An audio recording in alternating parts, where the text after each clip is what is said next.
Immediately. Yeah, I'm gonna have to start. I have a way of setting it up earlier. I should just start doing that.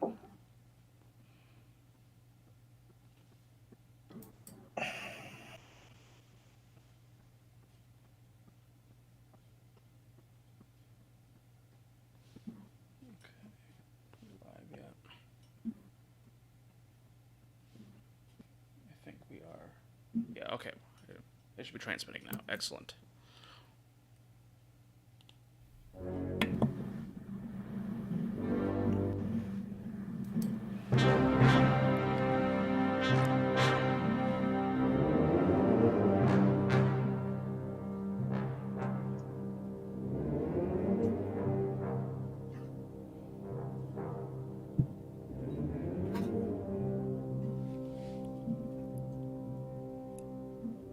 Hello, and welcome to another edition of the People's Square. I'm your host, Borzoi, and with me, as always, is my erstwhile companion and comrade, Eric Stryker. You feeling any better today, Stryker? Because I am a little myself. Yeah, yes, I am. I am feeling better. I just had a bit of a fever last night, but I'm, thankfully it wasn't yellow fever. I'm glad you didn't die on stream last night. No, no. But yeah, great to be here again, ladies and gentlemen. Today we have Archer. He's a nationalist. He runs a Facebook page called the Patriotic Socialists.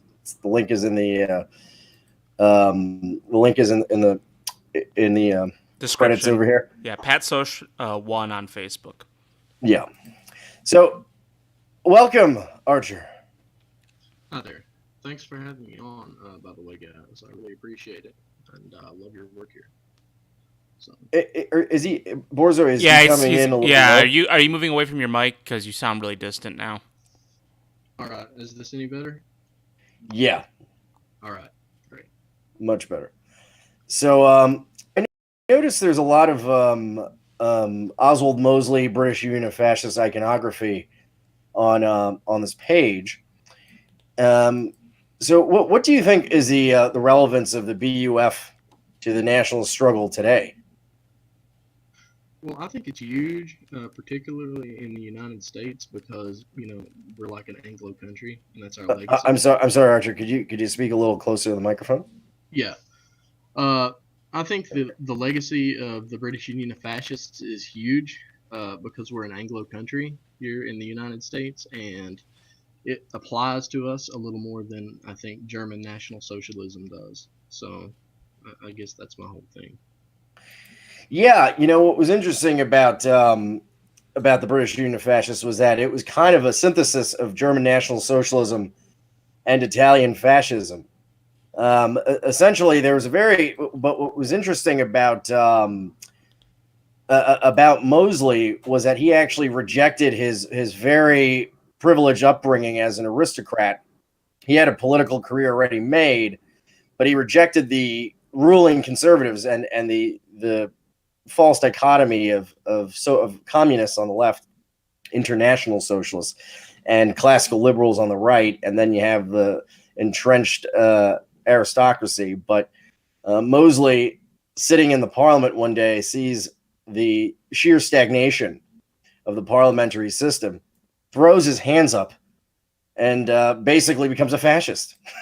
Mm-hmm. He's like, you know what? If we can't change this country from inside of the parliament, so we're going to change it from the street.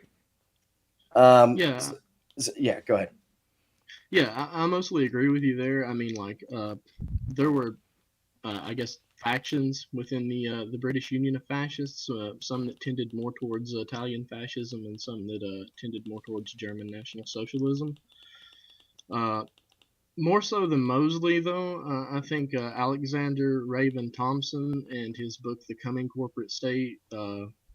Those are huge influences on me, because I believe that that's one of the main aspects of fascism, is the corporate state.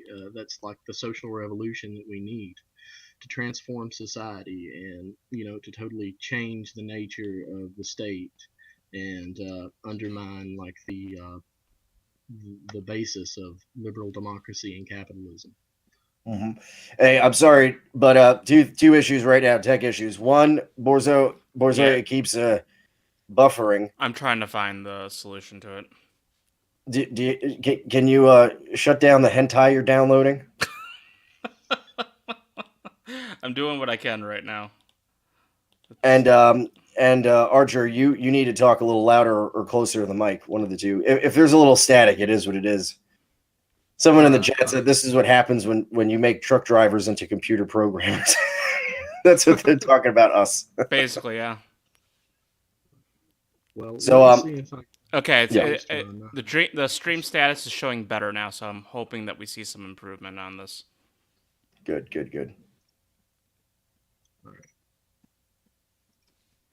Yeah, I'm just gonna take. People are having issues. I'm gonna allow them to rewind it a little bit, just because of how just messed up this all is. Okay. So, I'm so sorry. no, it's okay, man. Don't worry about it. So, yeah. One thing I found interesting. There's something on Marxist.org, which is it's a debate between the British Union of Fascists and the Socialist Party of Great Britain, where there's a kind of a sense of urgency coming from the BUF guys. They're saying that the so-called scientific Marxists are waiting for, quote, world conditions to be ready. But, that could be tomorrow. That could be 500 years from now. Essentially, Whoa. Ooh. Hello? Well, at least now we can hear him now. Yeah, I boosted my mic, but Good. Now you sound good. Let's just go with this. I think I'm hoping we don't have to do any more on the fly tech issues here. Yeah. Okay. So essentially, the point they're making is that the British nation can't wait. That the so-called solidarity between the working class is nonsense. That somehow, according to the internationalists, you have to wait, in their words, for every Hottentot to have a bicycle before you can have the material conditions for some kind of social renewal. The exactly. Fascists, the fascists, in their words, believe in just going down and getting to work with whatever materials are available at the moment. That there is no new Jerusalem, to quote these guys. So essentially, what the British Union of Fascists were known for was an ideology of action, the man of action. So what do you think of that? I agree absolutely. That is the main difference between fascism and Marxism, is that Marxism believes that man is motivated merely by, like material conditions, but we can build socialism with the spirit, because that is what animates man. That's the driving force of history, not the economy. And that's my position anyway. So I agree 100% with everything that you just said. Yeah, another point to make too is that socialism has like 500 different types of definitions. You have socialists that are Christians, you have socialists that are atheists, you have socialists that are idealists, others that are materialists. So sometimes people get confused as to what we might mean when we talk about socialism in the nationalist context when solving the national question. The way I would see nationalism is that nationalism and socialism are interchangeable because, of course, nations are made up of people, so you have to invest in people in order to have a strong nation. So how would you define socialism in the nationalist context? Well, you're absolutely right when you say that they're interchangeable. Like, if you're a nationalist and a elite internationalist cabal controls your country, I mean, how nationalist are you really? If bankers, which are, mostly Jewish and completely international, control your country, how can you be a nationalist? You have to nationalize the banking. You have to completely do away with the finance system. And the only type of capital that is even close to being productive would be like the industrialists. And there are so very few of them in the 21st century because they're so wrapped up with finance capital. So, yeah, no, speaking of that, a modern contemporary case could be General Motors, right? They've essentially laid off 15 or 20%, I forget the exact number, but a substantial portion of their workforce has just been laid off overnight, simply because some shareholders, some Jewish shareholders and some Gentile lackey capital shareholders decided to move these factories down to Mexico. And of course, the state is nowhere in sight. The state is there to deregulate and give them tax breaks and federal subsidies, but when it comes to actual national interest of disciplining capital, at the very least, nowhere to be found. So in this neoliberal order, corporations are stronger than governments, and that's why we have this global homo society that we see today, isn't it? Mm-hmm. Absolutely right. But what I really want to talk about, if you don't mind, is how we change the nature of government. And this is a lot of National Socialists and a lot of people who say that they're fascists. They miss, I think, the doctrine of the corporate state, and I really harp on that if you pay attention to the posts on my page, because it changes the nature of the state. So it's not like representative democracy based on geography and how many votes there are, and how much money you can put into the electoral process, and who is the best used car salesman to sell you whatever bullshit. You have a system based on occupational and industrial representation, and it's based on merit, not on who gets the most votes, not on popularity, and it changes the way that the state is set up, so as that, like in Germany, I don't think that they really had a corporate state. They had like a right wing, like Blankist or Bonapartist type thing going on. What do you think about that? Oh, you're talking about the National Socialists? Yes. Bonapartism. I mean, that was kind of a word that Marxists used to bandy around about anytime there was a strong man leading. I mean, couldn't you apply that to Oswald Mosley if he had taken charge of Britain? You could, but the point is to take charge and then transfer the power over to the corporate state. And there were issues in Italy with this. For example, you saw Edmondo Rossoni. He got kicked out of the Grand Council of Fascists, I think, for advocating for a stronger role for the Syndicalists in the fascist government. And so there's this back and forth that goes on, but I feel like that. Go ahead. Sorry. Yeah, no. One problem I've seen is, like everything, what it looks like on paper doesn't always reflect the practice, right? So a lot of these movements in Italy and Germany started off extremely radical with revolutionary ideas. I mean, point 13 and 14 of the NSDAP's 25-point program essentially calls for workers taking control of their factories and co-ops and profit sharing.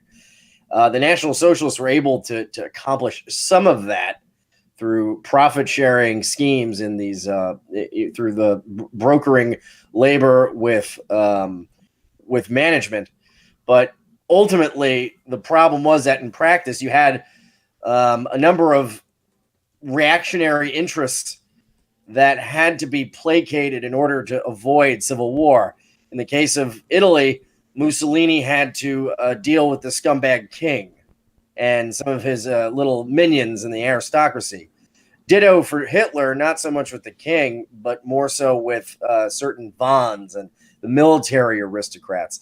So, and not to mention the clergy, too. You have to deal with this entrenched conservative element. And so for them, for both Hitler and Mussolini, they spent a lot of time trying to balance these different forces, the revolutionary working class racial force with the clerical, rotting aristocracy, which, in defense of the more revolutionary minded people, to be honest, well, the king betrayed Mussolini and the aristocrats tried to assassinate Hitler. So maybe they weren't entirely wrong in being more, let's say, impetuous in saying, hey, you got to get rid of these guys, right? Yeah, you're right there, because later on, during the German occupation, as they call it, of Italy, in 1943 and 44, I believe, this was after Mussolini had been deposed by the king.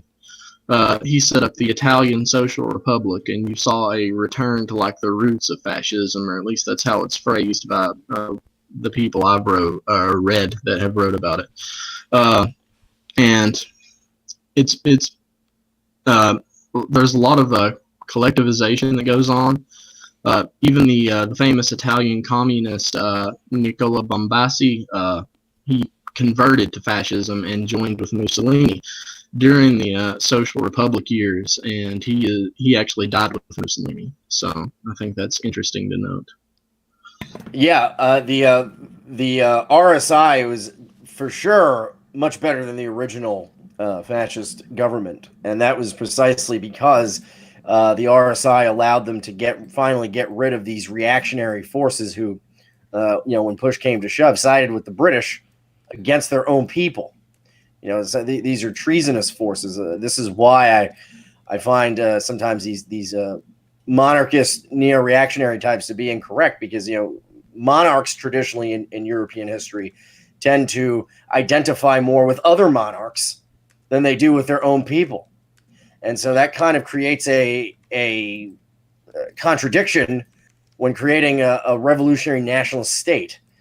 But no, you're totally right about that. So in the context of Mosley, so what do you think went wrong? Because I know now this is my take, just real quick, on what went wrong. I think that Mosley lost the chance to take power at the Battle of Cable Street, where rather than marching through the communist and Jewish enclave, he listened to the police, who told him that for the sake of public order and his own reputation, he should turn back, and he did. The communists and the Jews, they ended up rioting against the police, throwing their feces, beating people, whatever, and that was really galvanizing for them, and it gave them the impulse to team up indirectly with the government to crack down on the British Union of Fascists. Do you think that this was a conservative move that could have cost Mosley a chance at real power, or do you think he was correct in that decision? I think that we can never walk away from any challenge that we're presented with, because that's the role that we play. We're not just anti-communists, but we have to be ready to step in and take care of this like anarcho-tyranny and this chaos and disorganization that liberalism and democracy and capitalism, they're all the same thing, of course, but it's in general, those things are disorganization and chaos and anarchy, and we have to step in and provide order, and that works on an ideological level and in this case. So we can't run away, and I think, tying into that, I think that might have been one of the mistakes that we made following Charlottesville. We can't walk away. We have to stand strong. We have to have action, and we have to uphold order. Does that answer your question? Yeah. So what do you think of the Spanish Revolution with Jose Antonio Primo de Rivera and the Phalangists, and the various contradictions between them and the conservative wing, which was essentially what co-opted the Phalangist movement when they gained steam, when Franco was starting to win battles with his military force? What's your take on that? Do you think that just go ahead. I think that the loss of Primo de Rivera in the early years of the Civil War, and that really destroyed the whole basis of the Phalange. He was the central figure. So I think that was the biggest issue, and the compromise with it's a running theme, in Italy, in Germany, in Romania, in Spain, where you see a compromise with the conservative reactionary element, you get your revolution shut down. I mean, like today is actually the anniversary of the day that Codreanu was murdered and martyred for his cause and for his country. And it just goes to show you, you know, the king gave the order to have him strangled. And in Germany, same thing. You know, Hitler, he went through with the Night of the Long Knives and killed his best and most active fighters in the SA to appease generals and the aristocracy. And those same people came back in 1944 and tried to kill him.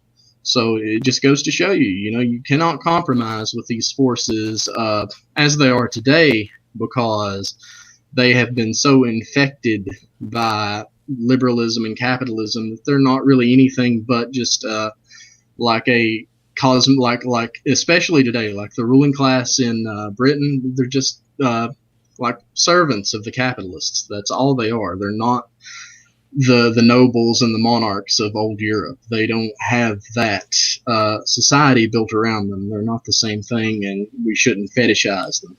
But at the same time, I think that reactionaries should, you know, not think that like we're all against, you know, a spiritual revolution against the Enlightenment, because that is at the core of what fascism really represents, is a rejection of the Enlightenment and the values of that period. Yeah, I mean, you know, we can't. The problem with reactionaries is that they can only think in terms of today and yesterday. They can't think of tomorrow. So figuring out how to synthesize the future with tradition is, I think, something that fascists get right, that reactionaries always get wrong. Because if you just try, you know, if your response to the automobile is to bring back a horse-drawn carriage, well, then you're just an idiot. You know, you can retain the spirit of an idea, which is perhaps a hierarchy based on merit, without the actual trappings of it, right? So I think some of these titled aristocrat types like Evola were basically just. I mean, what would your opinion on Evola be?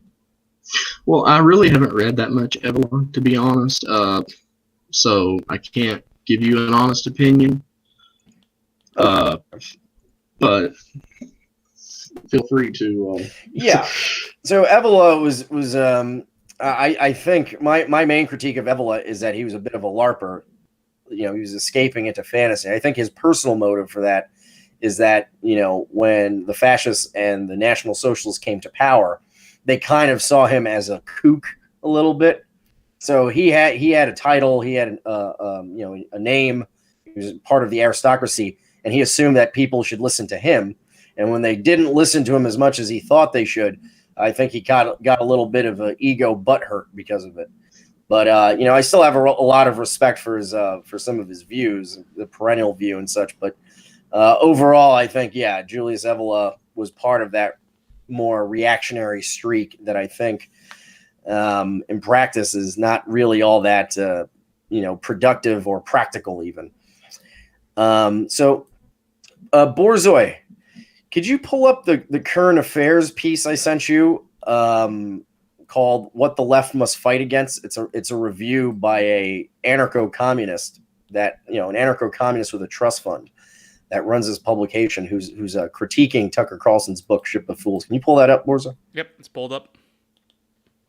Excellent. Okay. So, have you read Tucker Carlson's "Ship of Fools," Archer? I have got about 2 chapters into it. Actually, I just started it yesterday, ironically. So, yeah, what do you think of it so far? I mean, it's very interesting. Tucker in general is he's doing a lot to break away break away the right from this like market liberalism, this like neoconservative shit that has dominated the American right since like Reagan in the 80s. So. Yeah, I mean, one of the quotes in this piece from the Tucker book is Tucker Carlson talking about the libertarian economic system combined with global homo anti-white politics being the most dangerous political tendency in American history. And I find that to be totally correct. His point is actually pretty salient, which is that a lot of these big corporations that treat their workers like feudal peasants, they end up paying what he calls indulgences to the Church of Cultural Marxism by, installing a transsexual bathroom at one of the Amazon sweatshops, or, donating money to some transgender cause or something, right? So what do you think of this new development in the structure of capital? Is it really all that new? Because we do know that Wall Street funded the Bolshevik Revolution and has been behind a lot of social upheaval of the libertarian individualist sort. So what do you think? It's not really that new. I always, joke around. There is a difference between like the left now and the Bolsheviks, a big difference. But our new left is like the new old left, like the Social Democrats, I would imagine, pre-World War I and during World War I. And they're more like the left that existed in the climate when fascism actually came into being in Europe, like 1914 through 1919. And they have social democracy, but social democracy without the workers. So, I mean, what's left? It's it's the opposite of fascism. It's democracy with capital rather than productivism with capital. So essentially what you're saying is that parliamentary democracy and a social system are kind of incompatible. Is that what you're talking about? Absolutely. Yeah, absolutely. Parliamentary democracy has to go, and these new leftists, are just social democrats like Kautsky. They talk about revolution, but the only revolution that they really believe in is like a change in personnel. They don't believe in like a social transformation, and they don't believe in even like basic reforms for the workers anymore. Like you said, it's just let's get a transgender bathroom. Let's get more female employees. Let's have more black billionaires. Whatever, It's not like it's not like the old left. It's different, but it's like I said, it's more like the Social Democrats from 1919, in my opinion. Well, one of the theories I have regarding the change on the left is that the Frankfurt School observed that a worker-oriented movement on the left, as seen in the 1920s, can easily be won over by nationalists, because workers tend to be more religious, they tend to be more conservative, and they tend to be more racialist and nationalistic. They have a value for, like Oswald Mosley said, they have a value for their fatherland, for their country. They're willing to sacrifice for that because it means something to them, unlike the wealthy. Now, I think that the Frankfurt School correctly observed this, that, hey, we had this massive communist movement in Germany in the 20s, and by the 30s, these people were voting for National Socialists. So, what went wrong? So I think what the new strategy of the J left is to base these things on immutable characteristics like race and gender, so that you can never be won over, right? Because if your political views are centered around group narcissism, which is what the modern left is, what it, Tucker Carlson critiques Ta-Nehisi Coates about this. You can never vote for your economic interests if you're black, if you're a Mexican, if you're this or that. Instead, what they have you do is they vacuum any kind of revolutionary sentiment and teach you to be content for people of color with having an Obama as a president, or more black or POC CEOs. So the transformation of economic critiques and anti-capitalist critiques to critiques of nonsense like white privilege, I think, is what the new strategy is, isn't it? Yeah, they've moved in that direction, I suppose. Like you see leftists now, for example, going around to their gay parades and whatnot, sponsored by Citibank.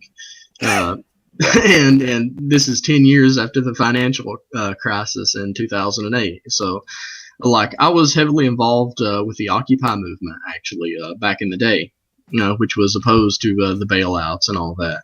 And I find it funny to see some of the leftists that I knew back then, out marching around in parades funded by Citibank, when 10 years ago they were, we have to break up Citibank, we have to nationalize these banks, they shouldn't just get a free money from the taxpayers. And I still believe that, but I don't think they do anymore, and that's how I ended up here. So. Yeah. I mean, one of the things that's bizarre about the new left is that they've taken up the position of reactionaries. So as much as they try and pretend that there's any kind of distance between them and the neoliberals, whenever someone mounts a critique of neoliberalism that's holistic, that critiques the cultural and economic aspects of it, as in the case of Tucker's book Ship of Fools, as we can see in this piece on current affairs, they get really defensive, really insecure about it, and they call it outright dangerous. Because, if you were to compare Tucker Carlson with his radical critique of neoliberalism, and you compare him to Hannity, you can see clearly why Antifa doesn't protest Hannity's house. Hannity essentially takes the dumb talking points from the Trump administration and just regurgitates them over and over again, while Tucker Carlson actually has some sort of formation, some sort of constitution, a moral ethic that is a kind of compass in how he interprets politics, right? Did you see him on Ben Shapiro the other day? Oh yeah, he was really good. He talked about the family being the center of any healthy society, and that's totally spot on. And that's revolutionary for somebody who is a mainstream conservative to say in the modern day, because that's what we're fighting for, is for the family and the human side of things to be put back into their proper position, I guess.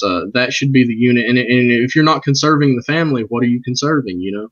If you're not conserving the nation, what are you conserving? Conservatives, they don't conserve anything. I mean, how can you be a capitalist and a conservative? Because capitalism constantly revolutionizes everything, the means of production and the society built around them. So, it goes back to what Tucker was talking about on the same program, the self-driving trucks. I mean, how can you be a free market capitalist and support destroying millions of jobs because of progress? It doesn't work. It is a form of the thing that capitalists and Marxists, or liberal capitalists and Marxists, have in common is that they see human beings as economic units. That's a very old critique of these two systems, the materialistic systems. And so anything that serves material progress is seen as the ultimate good, regardless of the casualties and collateral damage it might cause. Now, I don't agree exactly. We were talking to Richard about this yesterday.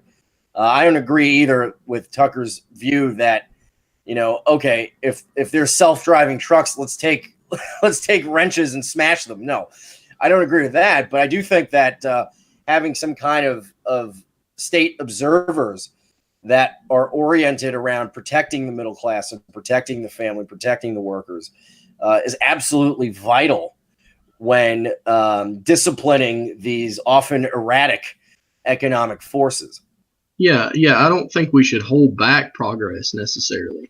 I just think that we should, take a more human view and find solutions that aren't going to completely destroy the social framework of our society. I think that's the most important thing, is to take a human view, a spiritual view, not a materialistic one. And, that's what fascists are known for. Back to what we were talking about earlier. They had the futurists and everything with them as well. They weren't like just reactionaries. So. Yeah, no, absolutely. Another thing that I found interesting about this current affairs piece is how this individual is the author of this piece is pretending that questions of race and nation are not linked to anti-capitalism and liberalism, when clearly the ultimate end goal of liberalism, let's say the end of history for liberalism, is truly what Hillary Clinton said in her private speech to the bankers: borderless hemisphere, an amalgamation of humans, a total breakdown of masculine and feminine, total breakdown of cultures. How do you see this burgeoning alliance, this fragile alliance between capital and the self-proclaimed radical left? Do you think they have a future? Because they don't. I mean, looking at, not to change the topic, but looking at Italy right now, Salvini's party has gained massive amounts of support in the recent poll. The left-wing party that they are in coalition with has gained some support as well, and the traditional left-wing parties are collapsing in Italy. So, how long do you think these social democrats and leftists and classical liberals can possibly keep governing without the consent of the people, without the well-being of the populace? Right? I mean, we see also the riots in France, and increasingly they're spreading to Brussels, the yellow vests. And of course, the left is totally silent on them because they're rioting against this unfair global warming carbon tax, right? Totally. So, Leonardo DiCaprio and people like that feel very strongly about global warming, but their solution to it is to tax the little people 100% at the gas pump, people that live in rural areas that need to drive everywhere. So how do you think all these things are coming together? What's coming in the near future? I don't know if I would take like I don't know if I want to call it like a fatalist type of view. Like, I don't think that, I mean, these regimes, unfortunately, they might be able to go on for a long time if somebody doesn't take action. But you are seeing action in places like Italy, that action is going to break up the system. As far as like how long can the left last, this like left-wing coalition with capital, I don't think it can last very long, because you see, like in Greece, you had Syriza. They came in as a Eurosceptic party, and they came in against cuts. They came in against austerity and debt. And they just, as soon as they got into power, they cucked to the IMF, they cucked to the Eurobank, and the leader, Alexis Tsipras, I think that's how you pronounce it. He was meeting with Obama. I mean, he just totally sold out. So, and this is what happens every time. In Spain right now, you have social democrats in power, and they're more worried about digging up Franco's corpse than they are about the Amazon workers that are getting beat to death on the picket line while Jeff Bezos laughs all the way to the bank. So. Yeah, exactly. Like, one of the things I find exciting about the fuel riots in France is that Marine Le Pen is taking trying to lead them. She's trying to take a role in these things because the left refuses to lead them, because the J left, the Judeo left, is more interested in superficial signaling and moral purity than it is an actual practical action that wins gains in the material world. So they're going to refuse, because global warming is such and I'm not saying there isn't something to global warming, but I am saying that resolving global warming by taxing the little guy, by taking money from the little guy, is a total antisocial view. But but regardless, because of the moral signaling of the matter, they refuse to actually lead the yellow vests, and that opens up the playing field for the nationalists to lead them, which is something that our friend here in Current Affairs seems to be very worried about too. But it's totally their own fault, because they prefer to prioritize anti-racism and sexual revolution and climate change cultism over working class power. And so I think this is something that's going to bite them in the ass. And I think they kind of get the feeling that this is happening, right?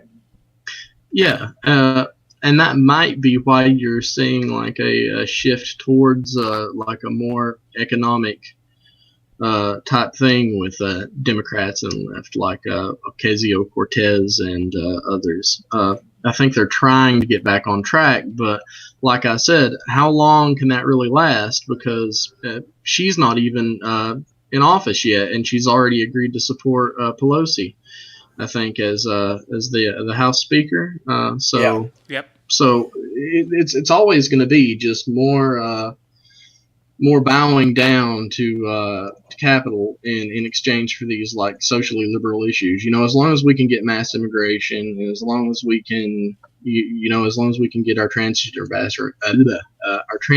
bathrooms, excuse me, and everything else, we'll be fine, according to the left. And it's just not going to work out. I think the fact that, they made this big thing about all these quote unquote progressive Democrats like Ocasio-Cortez getting into Congress. They made a big thing about that, but when push came to shove, Nancy Pelosi is basically running unchallenged for Speaker of the House. So it's going to be the same old. And I totally agree that it's because they're prioritizing cultural issues versus wealth inequality and labor rights. I think that for the real problem here is that a lot of these leftist thinkers and politicians come from an upper class background. So they don't really empathize with a worker in the Midwest whose son is addicted to opiates, who's struggling to pay for health care, who has to work 60 hours a week. They don't really empathize with that because for them, in their world, the main questions, the main debates are homosexual things or fashion and trends, the kinds of political issues you see written about in Teen Vogue, right? That seems to be yeah, totally. I mean, they're way more concerned with that, and they're more. Another thing that has happened is that the left is no longer anti-war. I know you talk about that a lot, but I mean, it's worth mentioning. We have to go fight those wars, and they don't. It's easy not to be anti-war when you're on a college campus and you're not boots on the ground in Iraq when your brother or your son isn't in a foreign country dying. So it's a lot easier to be pro-war. And, they used to have a semblance of being anti-war on the left. But now, you look at like the Syria thing, and bringing democracy to Syria is more important than keeping the United States out, whatever democracy means. They don't even know themselves. Yeah. No, I think one thing I find disturbing is when you look at the blue check marks on Twitter, like Antifa Twitter, say like Alexander Reed Ross or figures like that are really obsessive anti-white Jews. You'll notice that at the same time, these same anarcho-communists or libertarian socialists, whatever they call themselves, are very hostile to the Sandinistas in Nicaragua. For example, Daniel Ortega was elected on a massive mandate. I think he got over 70% of the vote. And the CIA is creating these fake riots there, these AstroTurf type of color revolutions. And you have these clickbait journalists, journopha, blue check marks on Twitter rooting for the rioters against the socialist government. So I believe I saw an article a while back actually that said, "Are we seeing the new rise of fascism with Ortega's regime?" And I was like, "What?" I mean, it's ridiculous. They hate anything that is going to put the workers in power. I mean, a lot of people might not like this take in our circles, but I think the same thing is happening in Venezuela to a large degree, because they're not. I mean, there are elements of like liberal identity politics that play there, but it's mostly just good old-fashioned economic sovereignty and like a national sort of socialism, like a patriotic socialism, if you will. So, and when I was in leftist circles, you could get into a lot of trouble for even supporting Venezuela, let alone like North Korea or even China. So, that the bougie DSA types hate Venezuela, and they hate North Korea because these to them represent illiberal countries, and so their priority is liberalism. And I have to say I agree. You know, when it comes to the nation of Nicaragua, if you look at the migrant caravan approaching the United States, every country in Central America is represented by these migrants, except for Nicaragua, and that's because the Ortega government, regardless of its flaws, is able to give its people employment, health care, some stake in their country. So I think that, supporting radical movements that stamp out corruption and try and use the nation's wealth in a more distributist fashion, that supporting that is one of the key and important aspects of an immigration control program. So you keep them out, but you also want them to stay in their country, right? So you have governments there that aren't like the governments of the other neoliberal countries in Latin America, right? But yeah, and that's what's going on in Venezuela, is that we're doing the opposite of that. We're trying to crash their economy. We had an opportunity back when Bush was president to get oil, I think, at like a severely reduced price, and it would be locked at that price up until like 25 years later, and all we had to do was sign some trade deals with Venezuela, give them the things they want. No, we're not going to do that. It would have been good for our country. It would have been good for Venezuela, but it was not good for global homo. I mean, because they want to control everything. They want to own the oil in Venezuela. They don't think that the people in Venezuela should own it. They don't think we should get a good deal on it. They just, Yeah. One thing I liked about in the Venezuelan government was they had a program where they don't have it anymore, but they used to have a program where they would give low-income people in America free oil. And one thing I noticed about that is that the states that they were dissipating some of this free or subsidized oil were actually white states. So the idea that they're ideologically anti-white isn't true, because Joe Kennedy teamed up with them and they were giving oil to people in Wyoming, giving oil to people in really white parts of America. Yeah, they were giving people oil here in Appalachia, where I'm from. I know people who were receiving it, so we're part of the program. Yeah, so they weren't reflexively anti-white. Now compare that to charity groups in America. You're never going to get anything if you're white from them. No, absolutely not. They always funnel it to new immigrants and into the inner cities, and it doesn't help anything, and I'm not like against the blacks having a stake and having their own thing somewhere. I believe that the whites should have the same thing too. It's just that the way that we deal with these other races in our country is wrong, and incentivizes them not to be prosperous. Look at how much the black family has suffered since the 60s. No, absolutely, I totally agree. I think that there's a lot of issues regarding labor rights and immigration that adversely affect blacks, and I think that the forced race mixing of the Civil Rights Act is also something that's been shown. It's been proven through data that blacks are a lot worse off now than they were in the 50s, and under virtually every metric. So, okay, maybe they can get into club, right? They can go get into club where all the white women's at, but aside from that, every other metric they're hurting. Yeah, and that's kind of the contradiction of the social justice movement, is that everything that they propose and get through, people end up worse for it. Okay, whether it's no-fault divorce, whether it's gay marriage, whether it's mass immigration, people end up worse for it. So who is it for is the question, and that's where you get back full circle to the idea that the radical left is essentially a tool of Wall Street, used to beat down on real radicals. And isn't it ironic that that's always the what they hit us with? That's what they accuse us of doing.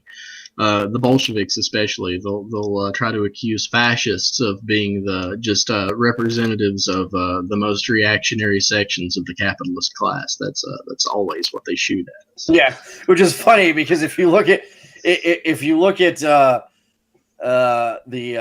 World War II, the British sided with Stalin against the Nazis. So Yeah. I wonder how the Comintern was able to explain that one away. Right?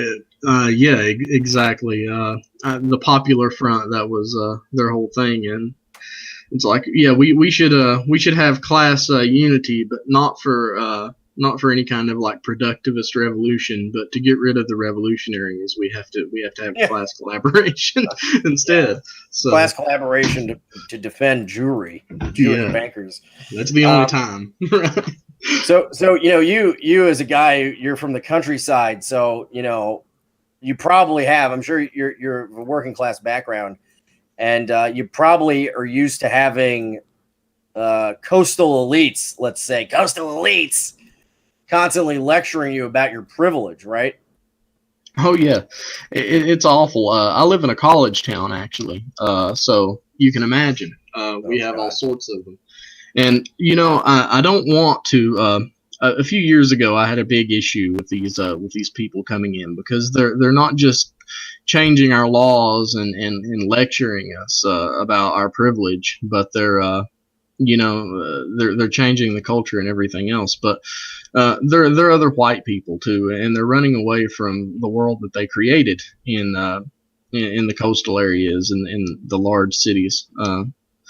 They're running away from the diversity that they love so much, and and then they repeat the same mistakes and bring it here.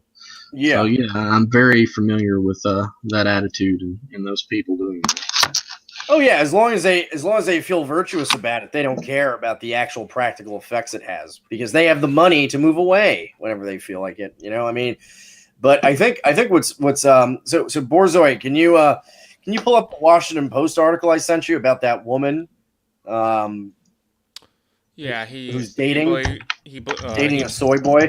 Yeah, I'm definitely gonna make sure people see this picture when it pops up. All right, there we go. Oof. Okay, that's rough right there.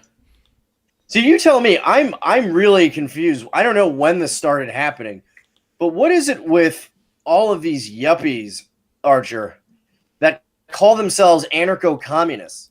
These people seem to be totally concentrated in our media and in our government. Even we saw with the Project Veritas tapes, there's a DSA member planning the Syria war in the State Department. How the fuck did this come to be? What do you think the psychology is with these yuppie hipster types going around calling themselves anarcho-communists and being proud members of the Democratic Socialists of America? What do you think that's all about? Well, I think that like the ANCOMs, like the Antifa types, they're mostly just like radical liberals. As far as the DSA goes, I think most of the left has moved into the DSA over the last few years, and you're seeing the effects of that now. They're coming into the government, and even into local governments. We had a problem around here and down in a city a little further away from me, with DSA members actually getting on the city council, and I don't know where it's coming from really, other than the fact that they've just sort of unified. As far as like the psychology of the anarcho-communists, they're not, as far as I can tell, very well read in their own ideology. They haven't paid much attention to Proudhon or Sorel or Bakunin or any of those types. They've mostly just decided that the individual is the most important thing, and fuck everything else. So that's their worldview and their outlook, and that makes them radical liberals, not anarchists or communists. Yeah, I mean, I've always said this, like looking at the Wobblies, right? So the Wobblies were a big deal in the early 20th century, but by 1924 they had a huge split, because the Wobblies wanted to continue being pro-migration, and other Wobblies were like, bro, this isn't working. So there's a huge split, and ever since the 1924 schism, the Wobblies, the IWW, became virtually irrelevant. But they're still around. But instead of organizing workers and organizing strikes and organizing labor unions, the Wobblies now dedicate all their time to getting like like you go on their website, the General Defense Committee that the Wobblies run, essentially they are using their hipster membership and their tranny membership to get people fired. Like some Proud Boy guy that works at some Five Guys hamburger place. So instead of organizing workers, they get working class people fired from their jobs. I mean, what do you think? What do you think of the psychology behind? How do you think these people get through that cognitive dissonance? Because it's very curious, isn't it? Yeah. To be fair, I think they do have like one active union, but it's a meme because it's a Starbucks barista union, and you know it would be. But years ago, I have an interesting story to tell. Years ago, about 10 years ago, I was involved with the IWW a little bit. I went to one of their workshops. It was supposed to be about organizing, and I learned zero about organizing. I learned that everybody liked to sit around and get high and do absolutely nothing that involved workers. Sit around and talk about like gay rights and how can we defeat the Republicans in the next election. And like I said, they're just radical liberals. But the history is actually pretty interesting because a lot of people who were involved with the IWW, especially like immigrants, ended up going back to their countries and getting involved with fascism and National Bolshevism. I can't talk. Sorry. National Bolshevism. Edmondo Rossoni was one person who was involved with the IWW, and he was here in America, of course, when he was involved, and he returned to Italy and got involved with, after World War I, he was part of the pro-interventionist wing of the Socialist Party at that point. And you also had Karl Fritz and I can't. The other guy's name escapes me, but they returned to Germany and actually ran the Hamburg Commune in 1918, which tried to reach an agreement between the Free Corps, I believe, and the Commune folks to launch a revolution against the Treaty of Versailles. So they were like proto-NS, I guess. And so that's some interesting history from the IWW.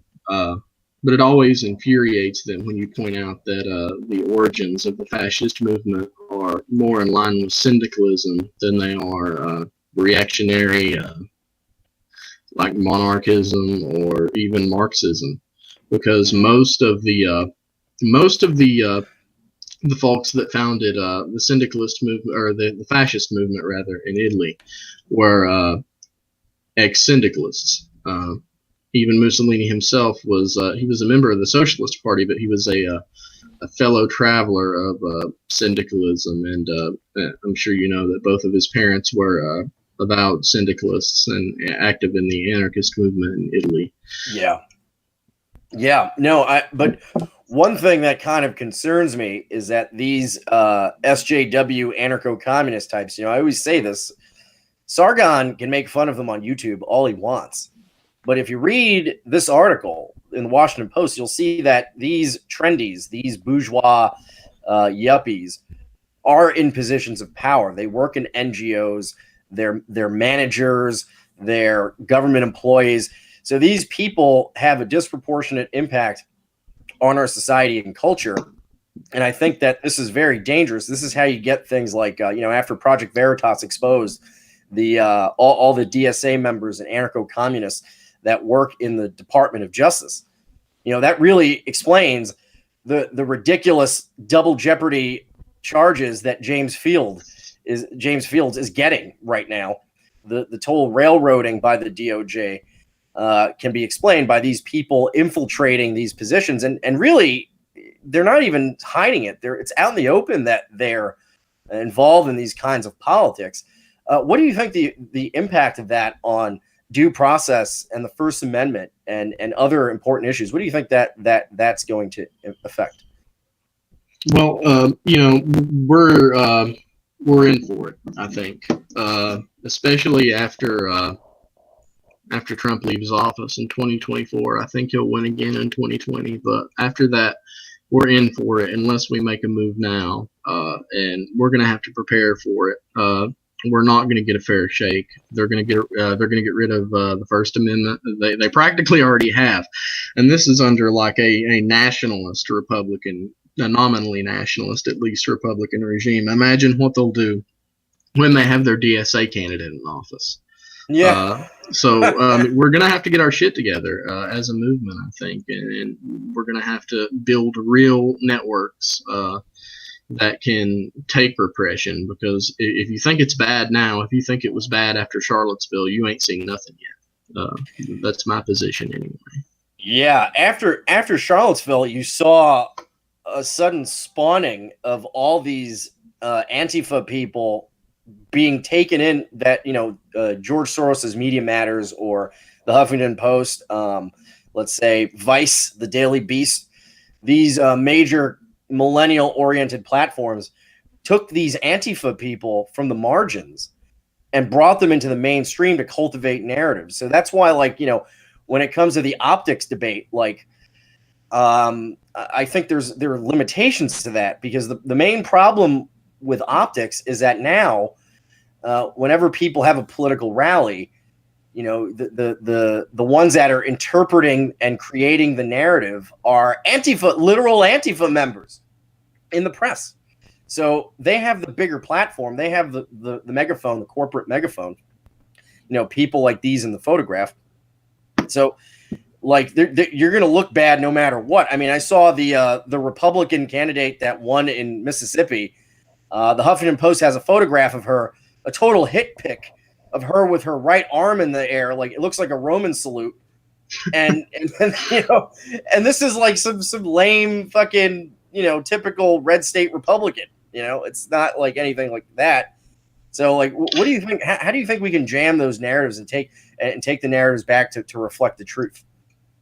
Well, I mean, them overreacting and calling everyone a Nazi, I mean, it doesn't really hurt us in the long run, I don't think, because you're seeing that it's kind of played out, people, they don't maybe there was maybe even a year ago, but now come on, Ben Shapiro's a Nazi, Tucker Carlson's a Nazi, and I mean what's his name,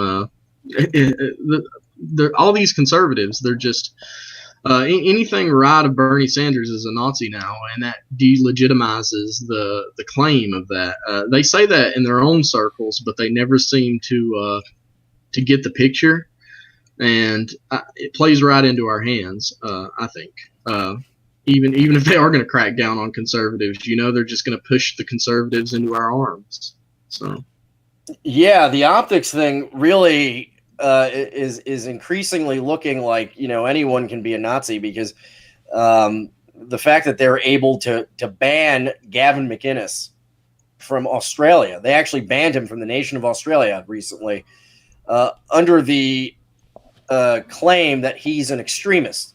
Now, if you actually look at what Gavin McInnes believes, he's a typical center-right Republican.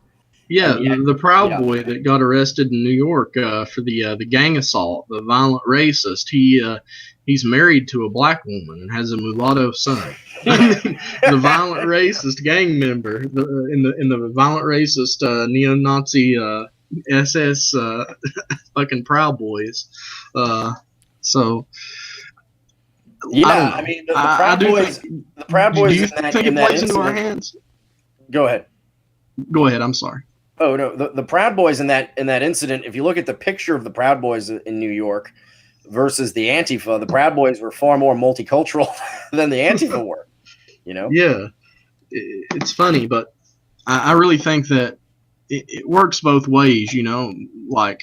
Them accusing everyone, right of Bernie being a Nazi, and then people on our side like Tucker that are actually taking the right in a more I guess nationalist and social direction, not really socialist, but just social direction, because you see he cares for the working class, but the optics thing, yeah, it's just going to get like more and more ridiculous to the point where no one can go out and no one can express their opinion unless they're totally in line with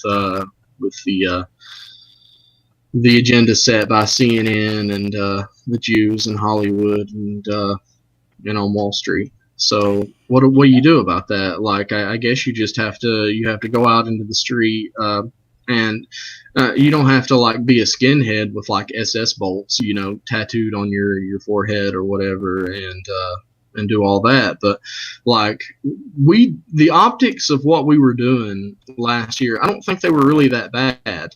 I think all that was just really exaggerated by a lot of different people, and it was done so in such a way that a lot of people bought into it. But we have to get back out there at some point, despite the repression, despite oh no, the media is not gonna like you. They're never gonna like you, and there's nothing you can do about that. You're not trying to win the hearts and the minds of the Jews on Wall Street and in Hollywood. You're trying to win the hearts and the minds of the people, the working class. Yeah, I think that I think what the government fears more than anything is a nationalist street movement. That doesn't mean that it has to be tomorrow. I mean, I think there were some things that were done wrong, and I do think some of the criticisms were correct. But ultimately, the crackdowns that happened after Charlottesville were entirely motivated by the sheer terror that elites felt when they saw such a massive demonstration, when they saw the torch rally, when they saw the fact that nationalists could hold public space. Something similar happened with the Proud Boys, who were not, they're not Nazis, they're not all that radical, but because they're able to wrestle Portland away from Antifa, and because they're able to adequately defend themselves from the leftist paramilitary groups, they had to be cracked down by the government, because the government doesn't fear the J left. They don't fear anarcho-communists for the same reason they don't fear libertarians of any stripe. These are people with a purely negative position, and their positive position is so ridiculous and so Harry Potterist, so lost in fantasy that no one takes it seriously, including the elites. So they don't fear them. In fact, they see them as useful tools to shut down real radicals with actual reachable goals. Right. Mm-hmm. Yep. And how we go about getting back out there. You're right when you say that it doesn't have to be tomorrow, but it does have to happen, and we do have to hold that public space, and there is going to be repression, but we're just going to have to endure it, because I mean, you look again.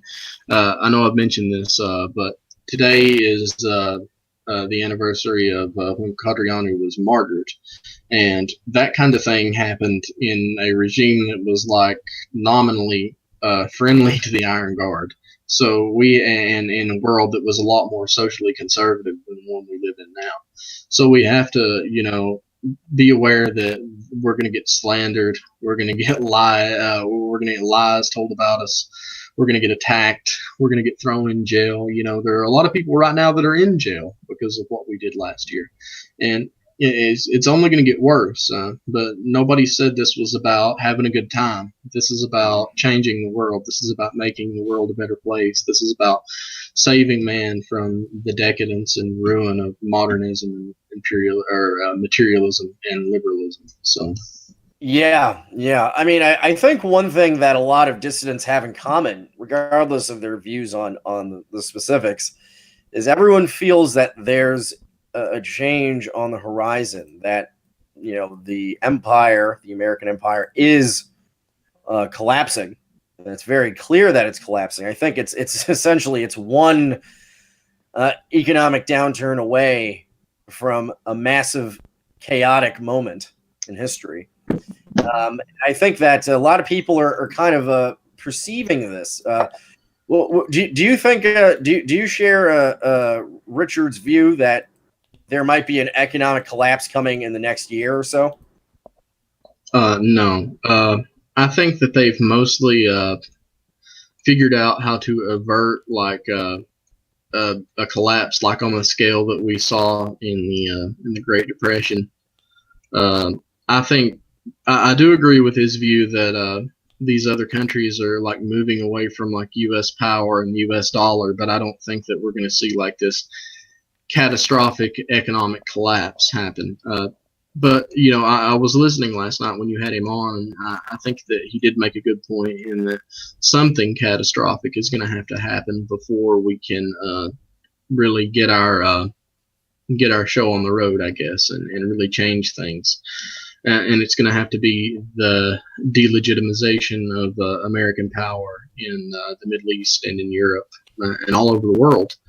And that might, even culminate in a conflict with Russia or China. Who knows? But I don't think that an economic downturn is like on that scale is coming in the foreseeable future, even though we are seeing like some issues with the market right now.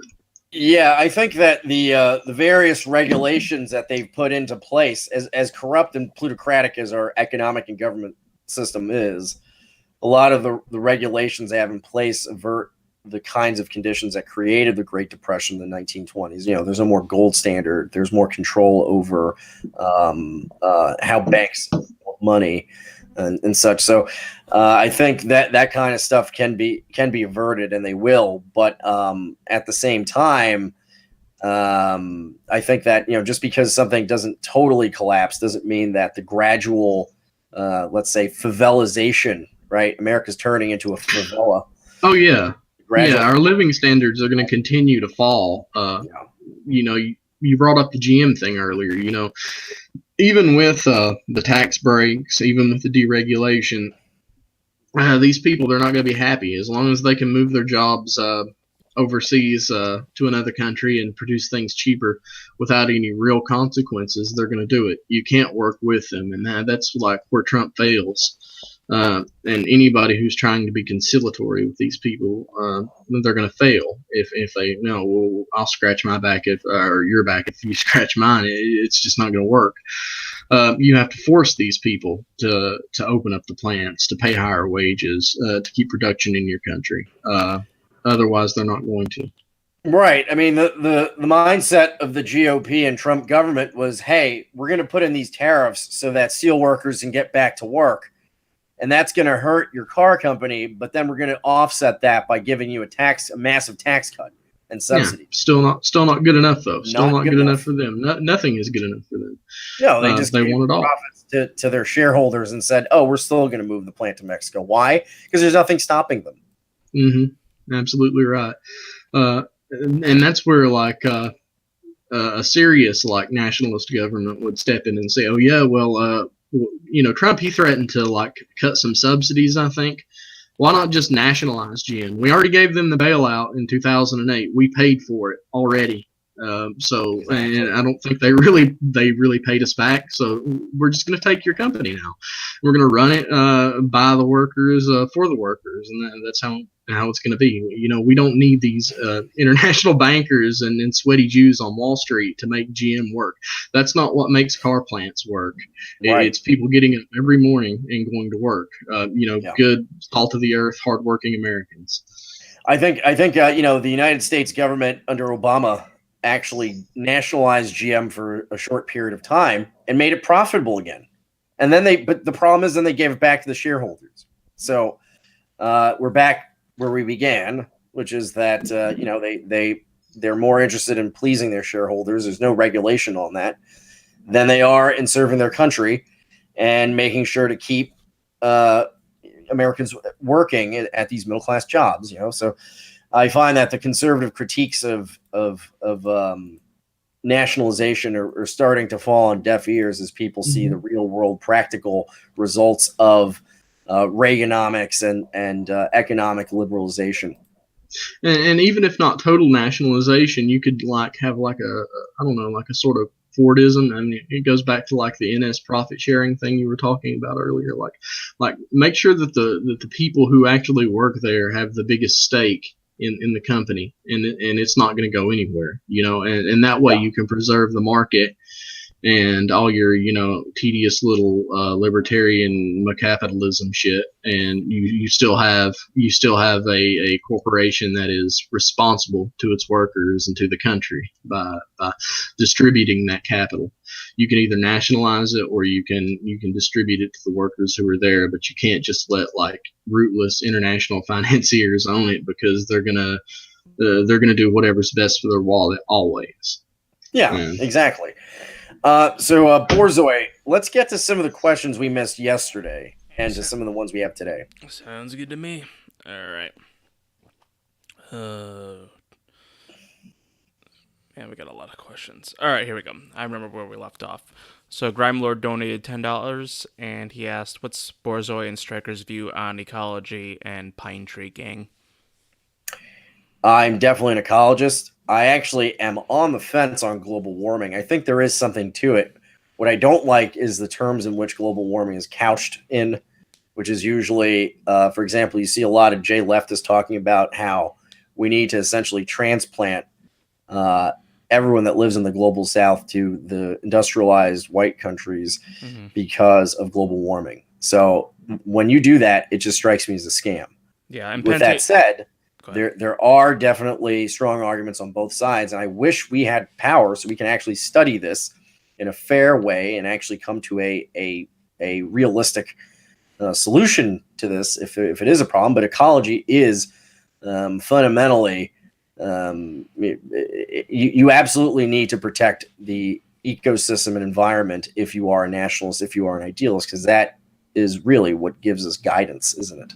Yep. And for those who don't know, I am a part of the kind of like the Pine Circle on Twitter that's helped put out a lot of these ideas and popularize them. In fact, we had Storm King when Stryker wasn't here a couple weeks ago. We had Storm King on, who he's probably best known as a musician in our movement, but he's actually really deeply into these ideas. We had him on to talk about Kaczynski and Pentti Linkola and some of these and a lot of these ideas about accelerationism in the technological sense versus decelerationism, and basically how do you manage this sustainability. I'm become interested in deep ecology as of late, but a lot of this stuff, like as you said, Stryker, it's a problem of us not having power, because a lot of these guys, like Kaczynski, Linkola, and Greer, another guy that has been recommended to read, they basically just don't see that anything can really be done, because you have to have a really force of will to basically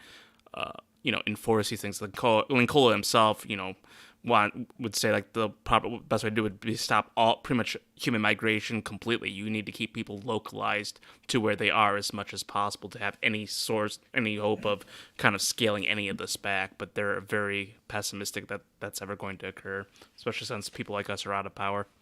Yeah, and on top of that, the environmental movement as it is now is totally co-opted by Marxists and anti-whites, and they kind of create like weird intersection of they support all the mass immigration, and they support all these very policies that hurt the environment, because of course if you have more people, you have fewer parks, you have fewer pristine untouched nature, you have to develop more if you have more people. So I think I saw a very interesting chart where some leftist publication was telling Canadians to have fewer children in order to create a more sustainable environment.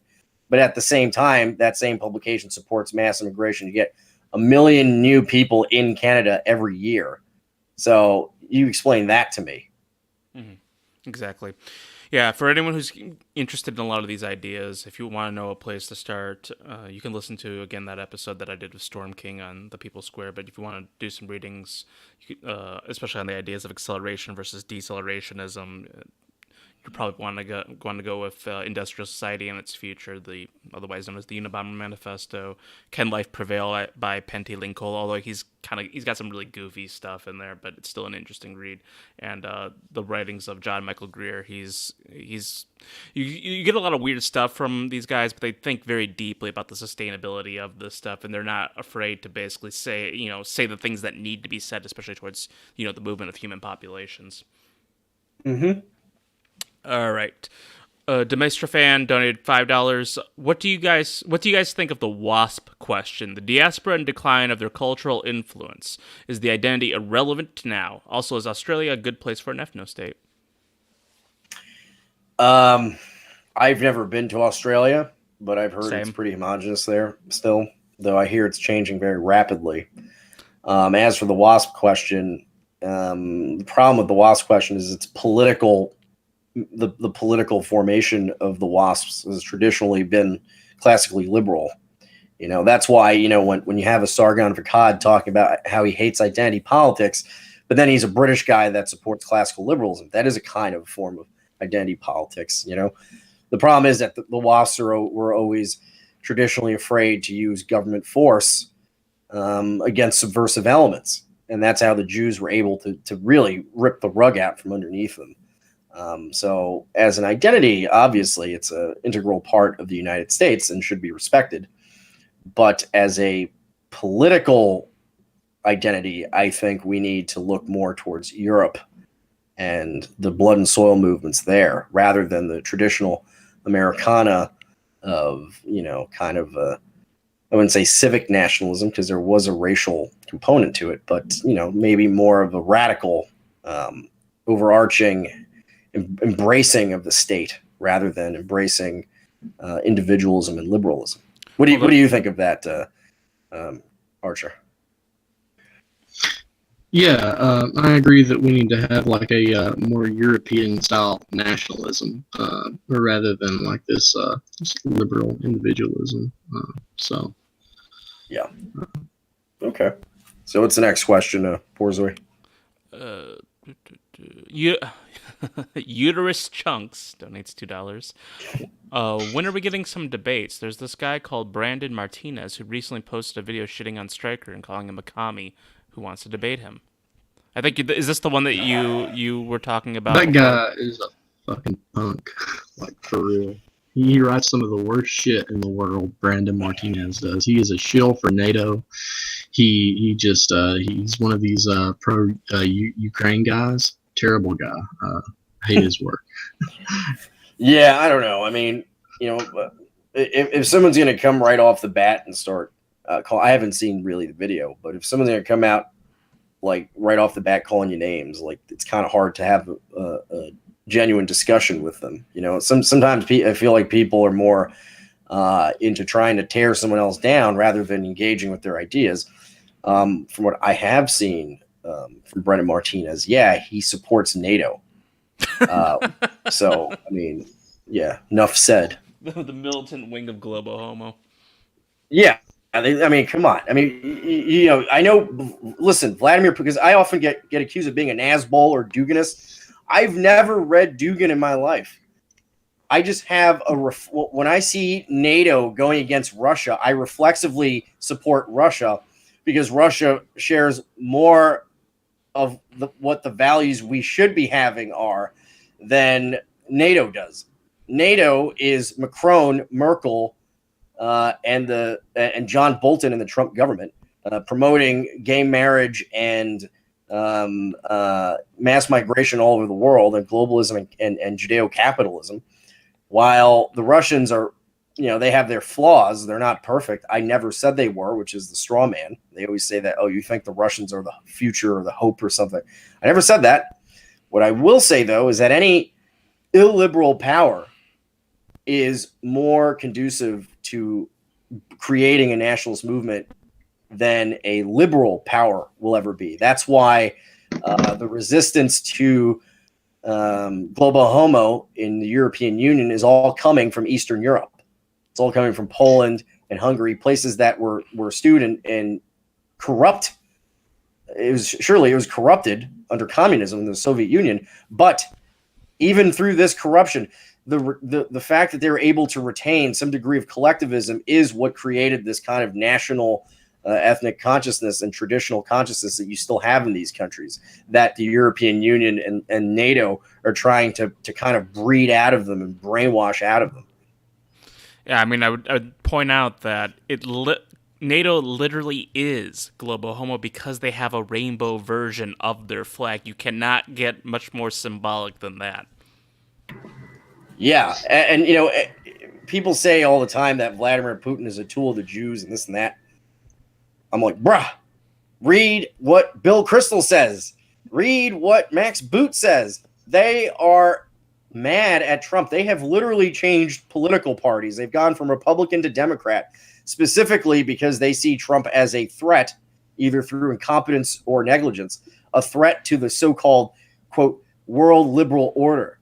So, you know, world Jewry is not on the side of the Russians overall. There might be some, you know, some factions inside of Russia of Jews that will support Putin because if they don't, Putin will kill them.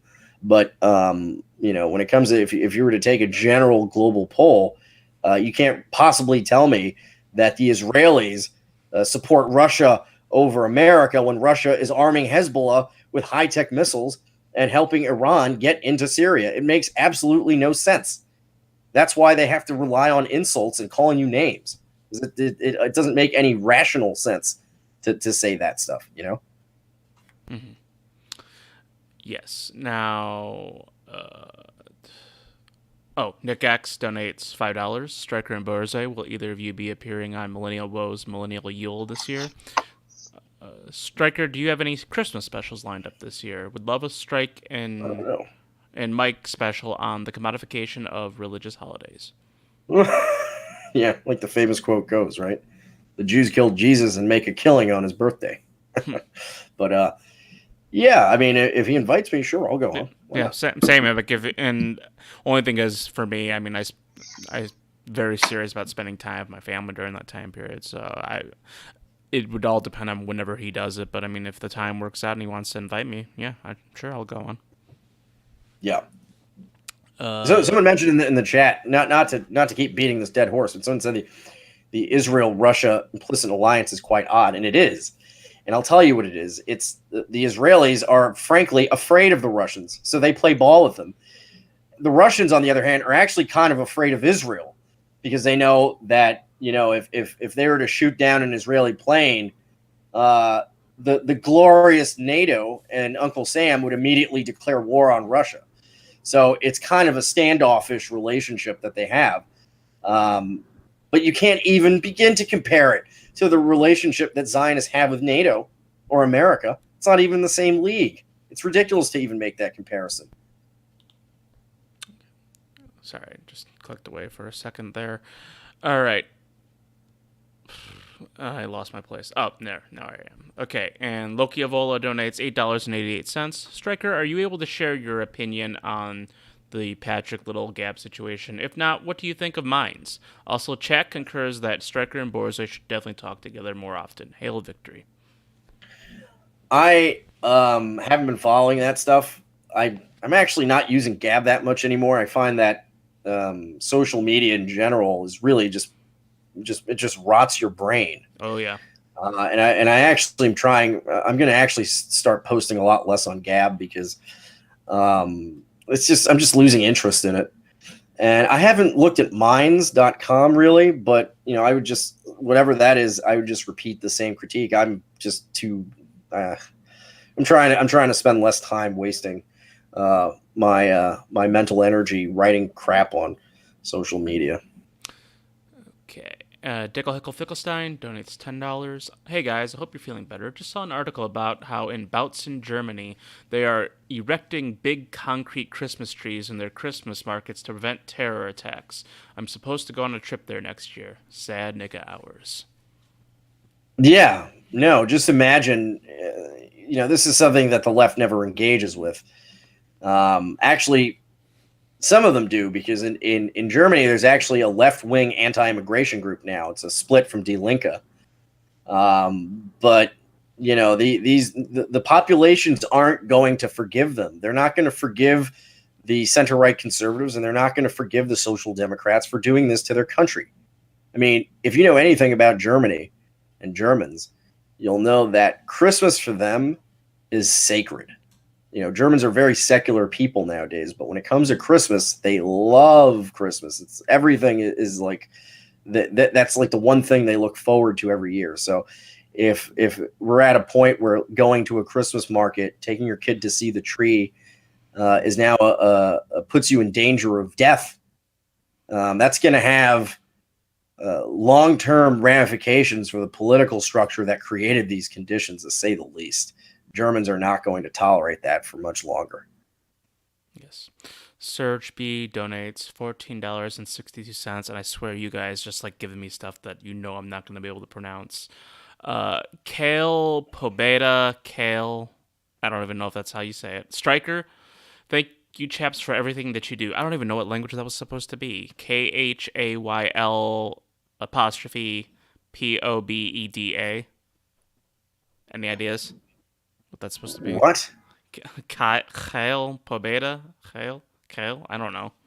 I don't know. But hey, what's the question? There's no question. There's no question. He's Oh. just giving us money and having me Okay. Thanks for that. and having me awkwardly pronounce things I don't know what they are. Loki Avola donates $88.88. I respect People Square content a lot, and we all appreciate you not canceling even when you are both sick. To Stryker, thank you for giving so many people hope and convincing us to be optimistic on our race. Solidarity Network coming soon. 148 Nazbol will rise. Yeah, thank you so much, Loki. Well, he's definitely a great friend of the show and a very generous gentleman. So, it's great to have supporters like that really care about the things we're doing here. Sometimes, it's easy when you do stuff like this. Sometimes you might think, hey, maybe no one's even listening to us. No one's even listening to these criticisms and these concerns. But that's not true. There are many people listening out there. So I'm glad to have this audience, and I love you all. Siege919 donates $5. Have you ever wondered what the world would look like if Jews had not existed? I hate when white nationalists say that whites always explored and conquered.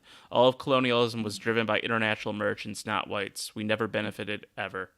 I don't think I agree with that. I don't really agree with that. What's your take on that, Archer? You there? Archer? Did we lose him? I hear him. Yeah, sorry, I was muted. Oh. I don't know.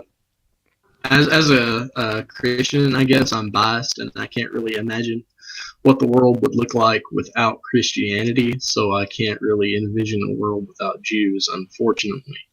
And I know that sounds odd, but I'm of the mind that the Jews now are they're the same people, but they're spiritually corrupted, and that has racially corrupted them. But anyway, I think personally that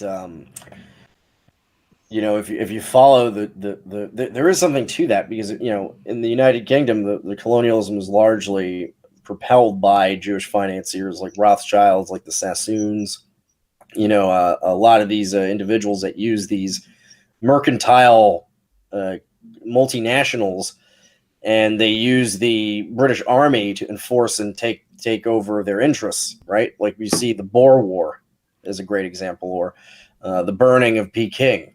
It's another great example. Another thing you see too is in Spain, when they expelled the Jews after the Reconquista, a lot of them went to Holland, to what is now the Netherlands. And from there, the Netherlands became a colonial power. Amsterdam became the center of finance and commerce, and they essentially did a similar thing that the British were doing. And of course, I would say with the Spanish and the Portuguese, there was a very strong mercantile element as well. But I find that in that sense, I think for Mediterranean people, adventure and voyage and exploration can sometimes take precedent over profit. Not always, of course. They do it for money too. Like Columbus wanted money as well, but I think that there is more of a balance there. But yes, ultimately, I think that the Jewish element is very important in imperialism, colonialism, and the breakdown of borders and cultures and so on and so on. So all that stuff is definitely interlinked. Well, yeah, I mean, I think it's fair to talk about that stuff. I think it's absurd to say that whites didn't benefit from that.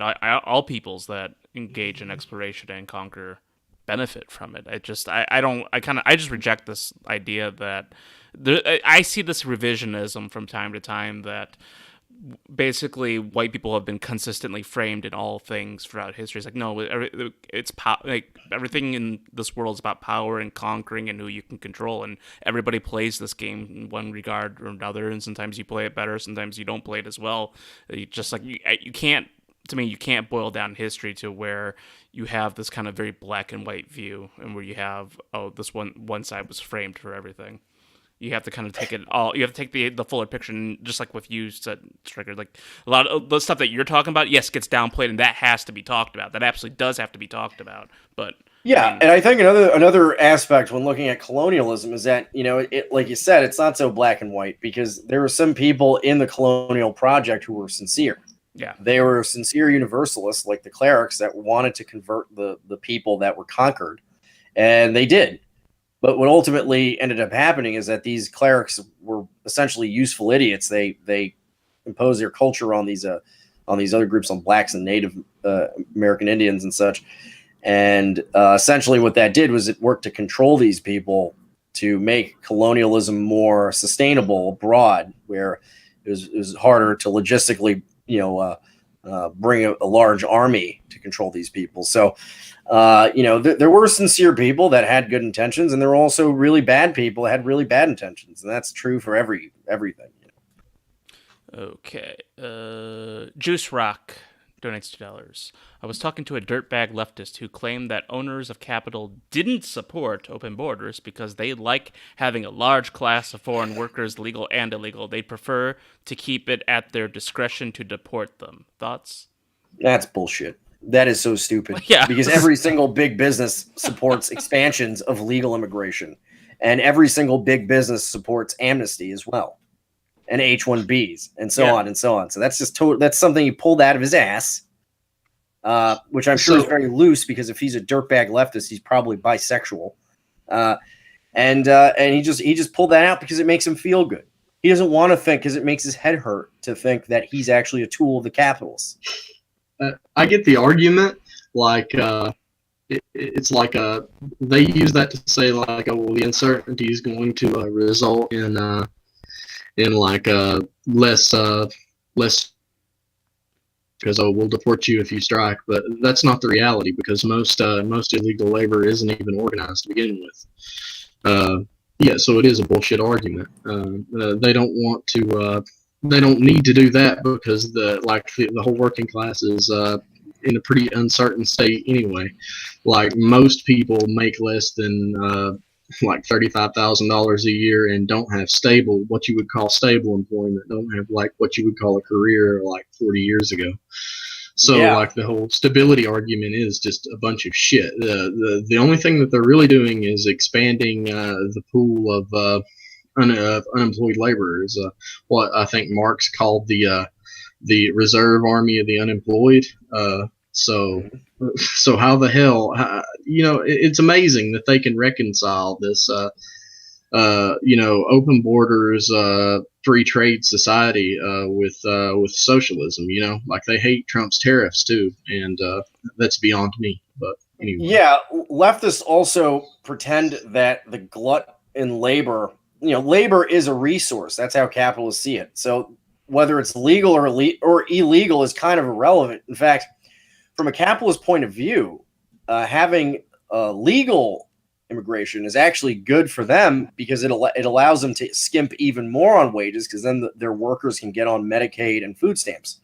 So the whole idea that capitalists prefer immigration to be illegal, I'm sure that in some cases that's true, but that doesn't reflect the actual lobbying of big corporations in Washington, which is, as a rule, for amnesty, for legalizing all the immigrants here. So that's just something leftists made up out of scratch. They just made it from scratch, basically. You'll see, though, that they do that a lot when you ask them hard questions, is that they'll basically just make up a bunch of bullshit on the fly, kind of hoping to just trip you up or just get out of the awkward situation they're in, because they're basically very used to having very programmed rote answers. I mean, you saw this all the time when they had like these apps and scripts that are supposed to follow for awkward family occasions like Thanksgiving, or when you're talking to people. Yeah. It's like you're supposed to follow this script because they're used to a certain set of of responses they get from the way that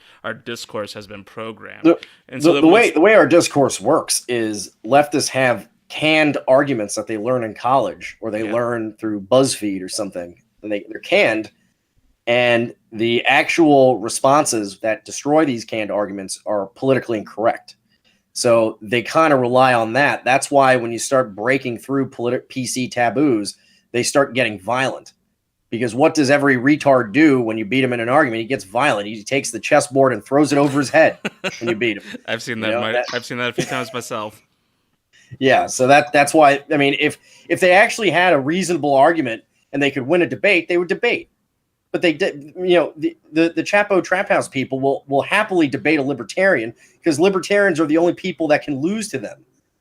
They won't debate one of us because we can beat them. So.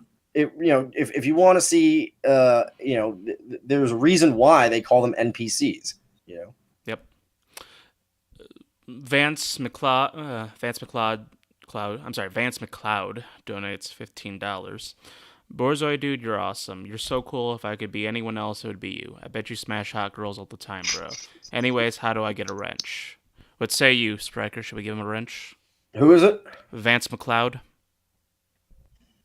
We'll talk about that in a bit. Okay, yeah, because I don't know any of these people. So, Sonder Commando Elba donates $19. Oh, by the way, thank you, Vance. Sonder Commando Elba donates $19.33. Could Stryker explain the difference between Strasserism and National Bolshevism to a small-brained N-word like me? I also never thought I'd hear someone else say they've listened to Der Stürmer. Hail Stryker, hail Borzoi, hail victory. Strasserism is often pigeonholed by people that don't, both on the left and the right, that don't actually know what it is. Strasserism is not exactly communism because it does respect free enterprise on a small scale. I would say the Strasser brothers believe something very similar to what Hitler believed, which was in a kind of distributism.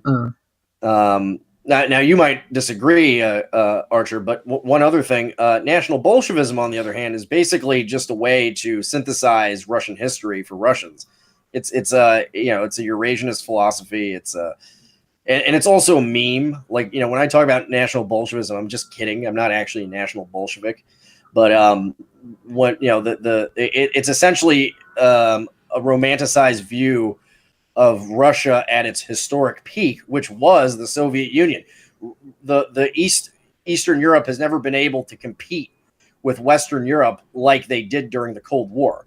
They actually beat the West to space. They developed the first nuclear power plant. They were a successful and powerful, well, essentially a superpower that fought the United States to a stalemate until the very end. So. The National Bolsheviks are proud of this legacy, and they try to combine that with kind of a traditionalism and transcendentalism to try and also include pre-Soviet Russia. Yeah, if I may, please. Strasserism is more of like a collectivist, I would say distributist version of National Socialism. I think that they got more of the economics right, I guess, more so than Hitler did, and I think that they preserve, especially following the Night of the Long Knives, the Strasserite faction, even though it was outside of Germany, mostly the Black Front. They represented a more authentically fascist, I think, wing of the National Socialist Workers' Party. In my opinion, National Socialism is a right-wing deviation from fascism, and National Bolshevism, not in the Russian context, but in the lesser-known German context, is a left-wing deviation from fascism, or like a sort of proto-fascism, and it occurred around 1918. So there was actually a movement called the National Bolshevik Movement. Not that anyone should aspire to be that. It's just like a meme now, purely. But it's important to note the history of that movement, because as I said earlier, like Nietzsche, right? I think Yeah, that the leader was and, Nietzsche. yeah, you're right about that. And you had Heinrich Laffenberg and Fritz Wolfheim too, the two gentlemen I think I may have mentioned earlier, who were also involved in the IWW back here in America before they returned to Germany after or during the First World War. And these were the people who wanted to unite the workers in the Hamburg Commune with the Free Corps in a rejection against the Treaty of Versailles and the more materialist, I guess, Bolshevik wing of socialism represented by Rosa Luxemburg and Liebknecht. Yeah. So it's an interesting thing, but ultimately my criticism of National Bolshevism and National Socialism is that they don't place the spirit at the center of history as the motivating force. They place either the economy or biological science as the determining factor, class struggle or race struggle. And I think those two concepts are, like there's kernels of truth in both, but they're missing the forest for the trees, I guess, in my opinion. Yeah. Yeah, I mean, on the Strasser brothers, I don't think that the distinction between them. I know they claimed after the war that there was a major distinction, but from what I have read of them, it doesn't really sound all that different from the 25-point program of the NSDAP that Fedor wrote. I find that the most of the problems with the Strasser brothers were more so strategic and political in the sense that they frankly they wanted to overthrow Hitler because they didn't think that the revolution was moving fast enough.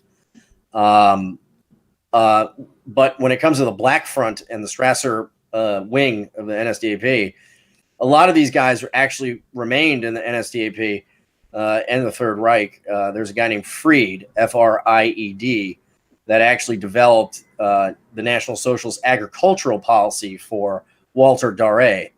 So that was very peasant-oriented, very much for the small landowners and protecting the German kind of guild system that the Strasser brothers promoted. Mm-hmm. But yeah, no, it is a complex question. But I think there was more of a strategic disagreement than an actual ideological one in that case. Just a quick question I was kind of curious about, since I'm not as familiar with this stuff.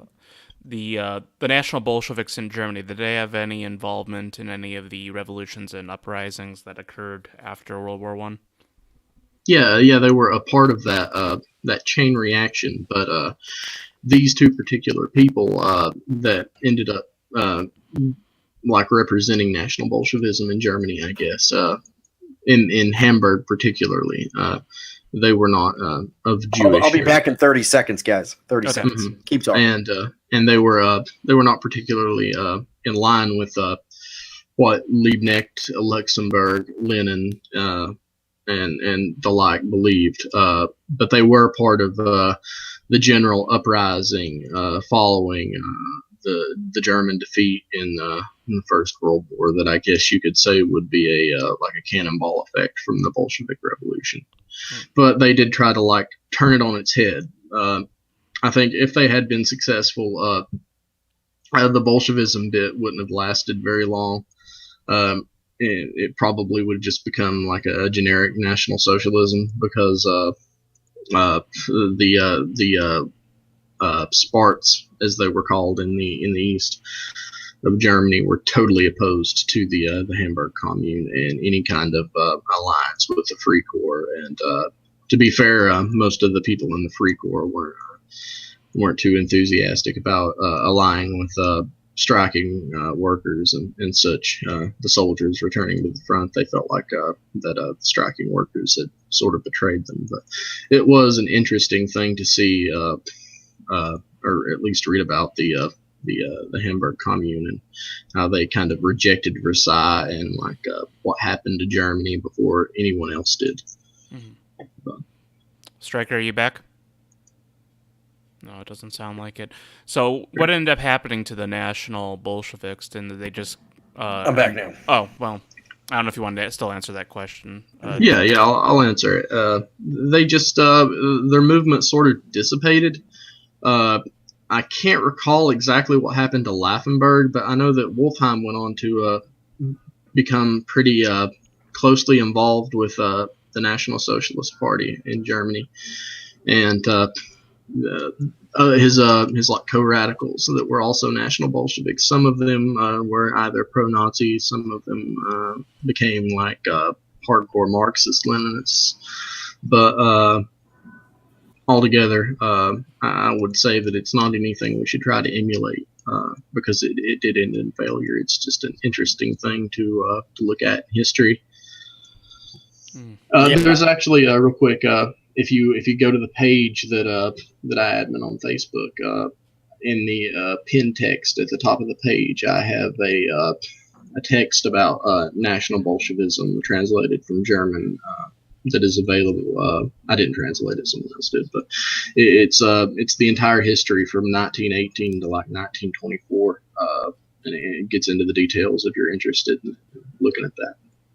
Sounds great. Try to move through these a little bit quicker. Harry Balzac donates $2. Thoughts on the Global Compact for Migration? Next week, Canada, France, Germany, Norway, Denmark, Sweden, Romania, Finland, Estonia, New Zealand, etc. will agree to make migration a human right and open their borders to 250 million migrants. It's over. Sad emoji. Look at who's not signing. Israel. Right? They're not going to sign it. I'm seeing pushback from the Italian government saying they don't want to sign it. The British government, which ran on an anti-immigration platform, will sign it. Those are the Tories, by the way, the conservatives. I think an understated trend in European political history is how instrumental conservatives are in open borders policies. And you're seeing this that Theresa May is essentially breaking her pledge not to sign it and to reduce immigration by doing this. So this is just ridiculous. This is just acceleration of the white genocide project by the elites and plutocrats because they fear that too many goyim no people aren't listening to the media anymore, and they're trying to prevent a situation like the late USSR when people no longer listened to Pravda and it was totally discredited. You know, once that happens, once people wake up, it's very hard to get them back. So how do you deal with that? Easy. You replace them. And that's what they're trying to do in Europe now. Yes. Sausage Massage donates $2. Why does Stryker keep saying the Germans, the Swedes, etc. did not choose to have their countries invaded when they keep overwhelmingly voting for pro-immigration parties? Merkel got reelected, for Christ's sake. These people deserve everything they get. Merkel got 30% of the vote. And I guess the social engineers in the media and in power have nothing to do with shaping the opinion of the European people. But but most important of all is that there's like 5 parties in the German parliament, and like 4 of them are pro mass migration, and one of them, Alternative for Germany, is skeptical, and I use that word loosely, about immigration. But they have a terrible economic program. The same is true for UKIP. UKIP has a libertarian or liberal-leaning economic program. So the reason more people don't vote for their long-term interests, which is stopping immigration, is because the only parties that offer a reduction in immigration hurt their short-term interests of healthcare and social spending and labor rights. That you kind of see a similar phenomenon in America with the Republican Party. You know, the Republican Party makes you pick between border control that they'll never give you, but they run on it, and your health care. So for a lot of people out there, they're going to pick their health care. They're not voting for the mass migration. They're voting for their health care because they don't have an actual alternative. If they actually had an alternative, they would vote for that. One that combines, that protects the social state, the healthcare system, the education system, while at the same time, protecting the national interest in retaining a homogenous population and a European majority everywhere. Yeah, you don't get the kind of liberalism that's now popular over there in continental Europe through continental Europe's history alone. It just didn't have that strong of a presence. You only get this presence now because of cultural colonization. I mean, you can't escape that part of the problem, basically.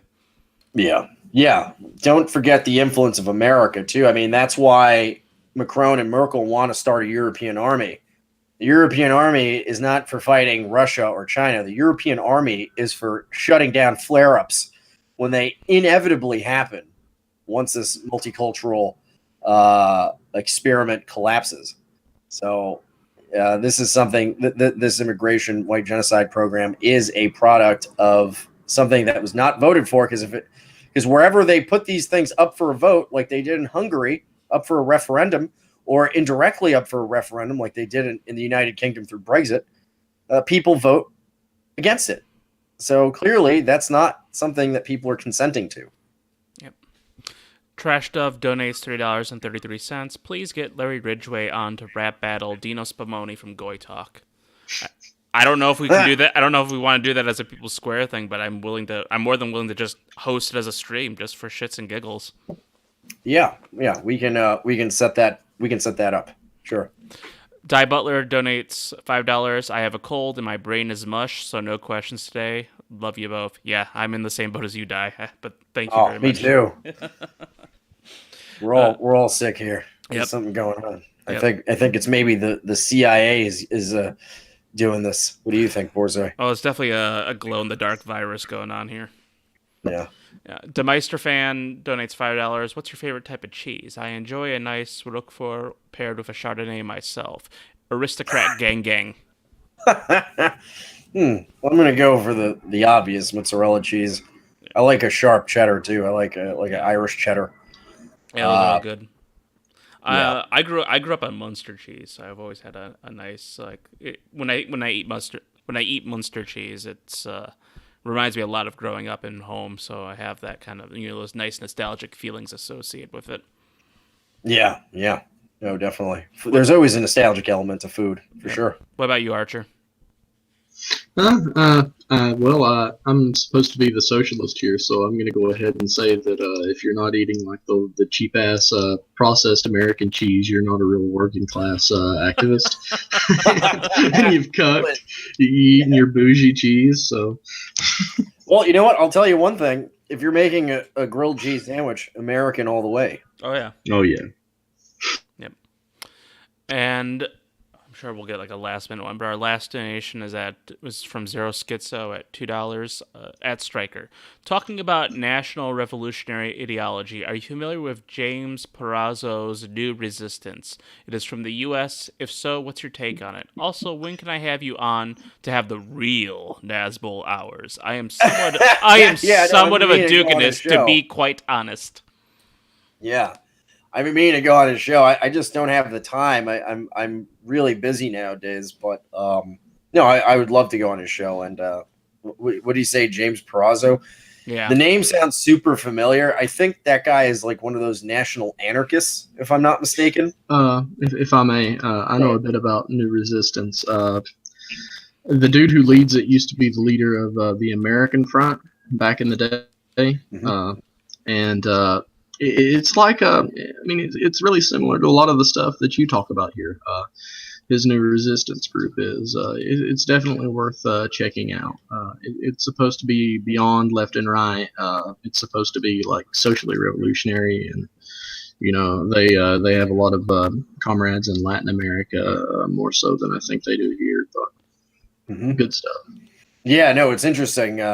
I think that a lot of these guys that have for years recommended a kind of synthesis of left and right.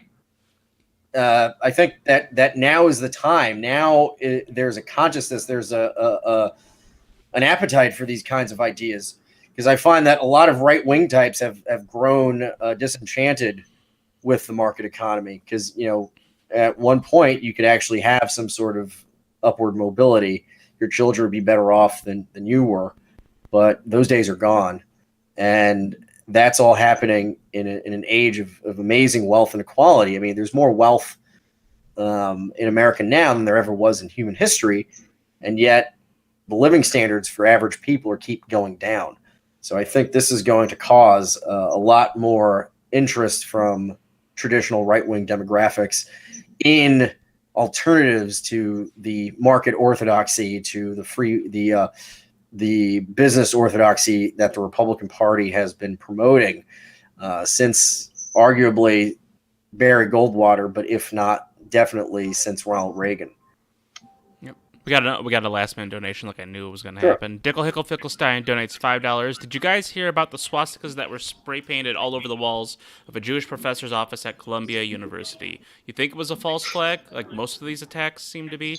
I've seen them. They're better than most spastikas, I gotta say. Hail Hortler. Yeah, they've gotten so brazen with this crap that they don't even leave their office anymore. Like, what? I mean, who did those? Spider-Man? How'd they get into your fucking office? I mean, it's just retarded. You know, it's just retarded because the whole hate crime. You know, hate crimes are essentially the fake news of the left, and specifically of the Jews, which is where most of these fake hate crimes are concentrated by ethnicity and religion. And so what happens is, like, just like, you know, InfoWars will put out a conspiracy theory about crisis actors and cause a kind of panic or moral hysteria about it. The left does the same with their pet issues. Like, because for the right, the reason libertarian types on the right do it is because they want to protect gun rights. And they see this as a way of killing the Judeo-left narrative about guns whenever there's a mass shooting. For the left, on the other hand, their main interest is protecting the anti-racist swindle, the multicultural experiment, and of course, Jewish supremacy. So for them, these phony hate crimes, this kind of fake news that they spread about, almost every day now, it just, in their mind, strengthens their declining narrative about all this stuff. Yeah. I don't know. We time to kind of wrap it up, but we did get one more question about the European Central Bank. Do you want to tackle this right now? Sure. Yeah. Nazbol, Denmark, $2. What is the European Central Bank? How does it work, and who owns and runs it? Is it just another Fed? Yeah, the European Central Bank, it's an equivalent to the Federal Reserve, it does basically the same stuff. It prints the fiat money, it loans it to the banks. In fact, the European Central Bank during the 2008 bailout was actually more corrupt than the bailout for Wall Street in America, because the ECB actually loaned money to these dying banks, these irresponsible banks, at a negative interest rate. So the ECB was essentially paying bankers to take money from them. Just total corruption, I mean, that's the big swindle of the European Union, that it's just one big corral for banking vultures to pick off, you know? Indeed. And no more donations. All right, so I think that's about it. Yeah. Perhaps it's time to get some rest now. Yeah, I'm gonna go. Anything else you want to talk about, Archer? Yeah, if I could just, for a minute, I want to plug my page. That's facebook.com/PatSock1. And I also want to plug a podcast that or like a stream that I'm going to be hosting tomorrow night, hopefully with better audio quality than I have tonight. And it's going to be called The Third Position, and it will be on YouTube. You can find the link to it on my page on Facebook. And my co-hosts are going to be Johnny Benitez and Matthew Heimbach. And we're just going to talk about, like, the third position in history and how it applies to the modern era. Okay. Yeah. I think what you should be doing too is exploring the history of radical nationalist organizing in the South. You know, there's a lot of hidden history there. The Tom Watsons and the even the Populist Party and such. You know, rural Americans were not always boomer lift yourself by the bootstraps types. You know, there was a point where the South was a hotbed of white radicals. Yeah, I mean, look at George Wallace. Look at Huey Long. Yeah. Two famous examples right there. But Gerald Smith. I appreciate y'all having me on though, and everything. Yeah. So. Oh, no, it was my pleasure. It was a great conversation. You're very educated, and I agree with most of your ideas. So I think this is exciting. I'm glad that there's a lot of people that share that have an open enough mind to maybe transcend left and right on some level. But yeah, so I think that's about it. You can play us out, Borzoi. Well, I do actually do want to quickly say something to the No problem. audience. It's just been on my mind today. It's not just the sickness that I've been a little bit low energy, but we've been kind of hit by a number of things. Like I lost somebody I knew today, and there's also a guy on Twitter who is fans of our stuff. CNN, he goes by CNN Always Lies. He struggled with alcoholism his life, and unfortunately, it finally caught up with him. He's been tweeting his kind of last days from his hospice, and it's just kind of important to me that it's been on my mind that you guys, everyone, out in the audience, you guys take care of yourselves, and if you have vices, that you seek help for them if you need help with them. It's this is going to be a long-term struggle, and we need as many of you as we can keep with us going into the future. Yeah, I mean, I saw that thing with the man. Is he younger or older? The Irish guy, I'm not sure how old he is. I'm going to guess he's probably older than us, though. If that's I usually don't see someone dying of alcoholism like in their 20s and 30s unless it's that severe. Yeah, no, it's always very sad. It's very kind of surreal to see someone sharing their last days over social media. It's almost kind of morbid. Yeah. But it is very sad as well. I think another thing I want to plug real quick is donate to Alex McNabb's absolutely ambulance company. So this Antifa that works in the media had his I believe he had his license censured in his rural community. This guy's Alex McNabb is an EMT, and he saved multiple lives. This is a very poor and drug-addled town with very few medical resources, and he was very instrumental in and a vital part of this EMT company in saving people's lives. And this Antifa journalist just went and got him censored with the state by pestering them. I think he's fine because the way that it works is he can't be censured for stuff he says off the job. He basically has to be, the complaints that are filed have to be job related things, like that he discriminated against like a patient or something like that. But I mean, if this complaint had gone through, especially earlier on, there would have been people that would have literally died because Alex was the only person within distance that could provide medical care in this underserved community. He's also been talking about the fact that the Democrats used a hospital in this community as a political bargaining chip, and it ended up being closed down because of their political malfeasance on this. So if you want to assist, because they're badly in need of support, they only have 2 ambulances in service, one of which has major mechanical issues. If you go to Alex's Twitter at AlexJMcNabb, he's got the address on there where you can send donations. I'll even read it right now. It's P.O. Box 340, Patrick Springs, Virginia, zip code 24133. Make it out to Jeb Stewart Rescue. Yeah.